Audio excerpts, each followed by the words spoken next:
राधे राधे।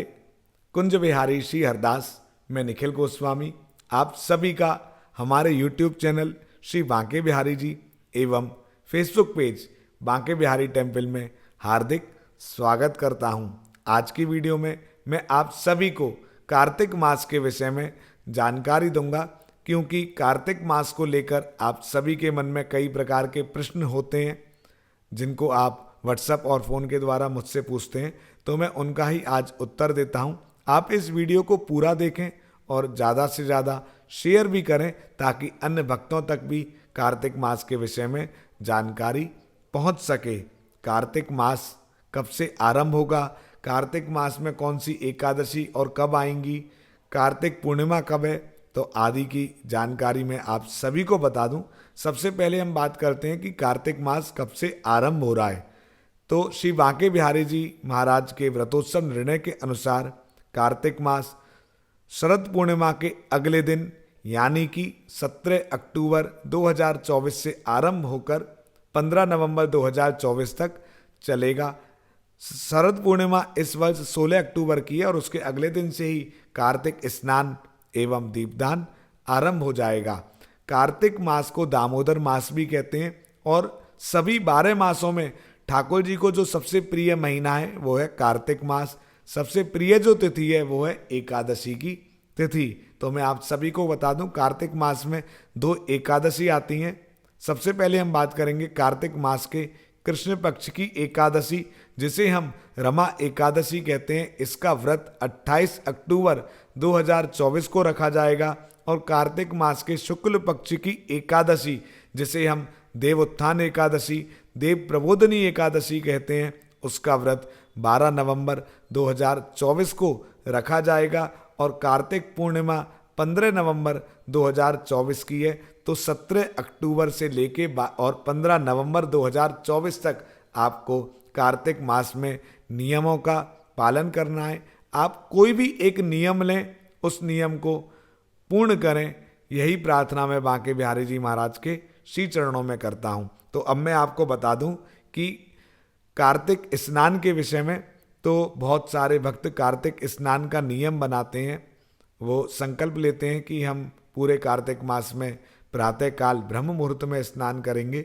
बहुत सारे भक्त नदी में स्नान करते हैं, कोई तालाब में करता है, कोई कुएं के जल से स्नान करता है। तो जैसी जिसकी सामर्थ्य है, जैसी जिसको बिहारी जी ने शक्ति दी है, वो उसी प्रकार संकल्प ले। और नहीं तो अपने घर में सुबह 4 बजे उठकर स्नान करें, सभी नदियों का आह्वान करें ताकि आपको भी नदियों में स्नान करने का फल प्राप्त हो।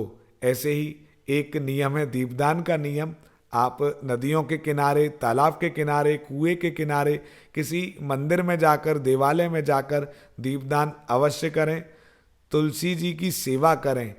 श्री कार्तिक मास में तुलसी जी की सेवा का अत्यंत अत्यंत गुना फल प्राप्त होता है।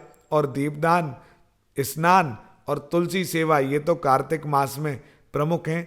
तो आप तुलसी जी के निकट भी दीपदान करें। तुलसी जी का नया पौधा भी रोपते हैं, वो भी बहुत अच्छा है। और तुलसी जी का पूजन भी करें, प्रतिदिन उनकी आरती भी करें और दीपदान अवश्य करें तुलसी जी के निकट। श्री बांके बिहारी जी महाराज की कथाओं का चिंतन करें। कार्तिक मास में आप कोई भी एक पुराण का नियम ले सकते हैं कि मुझे यह पुराण पढ़ना है, चाहे वो भागवत महापुराण हो या जो भी आप पढ़ना चाहें, जो भी आप सुनना चाहें।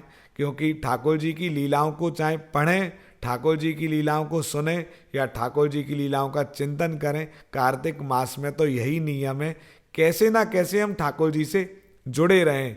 और कार्तिक मास में कार्तिक मास महात्म की कथा का भी श्रवण अवश्य करें। दामोदर लीला कार्तिक मास में हुई है, इसलिए इसको दामोदर मास भी कहते हैं। खूब तो भजन करें, खूब कीर्तन करें, खूब ठाकुर जी की सेवा करें, समाज की सेवा करें, खूब दान करें, पुण्य करें, सत्कर्म करें। कहते हैं अन्य मासों की अपेक्षा कार्तिक मास में दान करने का, पुण्य करने का, सत्कर्म करने का, सेवा करने का कई गुना फल प्राप्त होता है।